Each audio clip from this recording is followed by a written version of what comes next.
दिनांक 25/5/25 रोजी आम्हाला सकाळी 5:30 वाजता सुमारास माहिती मिळाली की ताजपूर शहरातील आठवडेपात शेतकरी नामे देवसिंग विजयसिंग राजपूत यांच्या शेतात एका महिलेचा खून झालेला आहे। त्यानंतर आम्ही लागलीच अधिकारी अंमलदार असतात त्या ठिकाणी जाऊन पाहणी केली असता एक महिला जखमी अवस्थेत त्या ठिकाणी पडलेली होती आणि त्या ठिकाणी प्रत्यक्षदर्शी साक्षीदार मुलगा नामे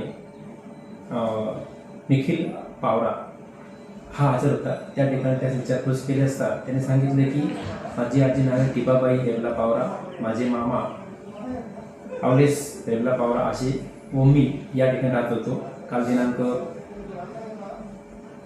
24/5/25 रोजी सायंकाळी माझ्या आजीने माशाची भाजी बनवली होती।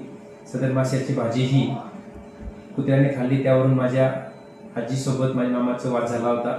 त्यानंतर माझे मामा अवलेस पावरा याने माझी आजी टिबाबाईचा लाकडी दणक्याने डोक्यावर व तोंडावर मारून तिचा खून केला आहे अशी माहिती सांगितली।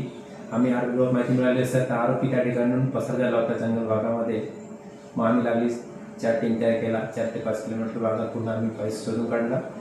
त्यावर माहिती मिळाली आम्हाला की उदवंत सोनार यांच्या शेतामध्ये सदर जो आरोपी आहे लपलेला अशी माहिती मिळाली। त्याला आरोपीला आम्ही सर्चिंग करून शोधलं आणि ताब्यात घेतलेलं आहे।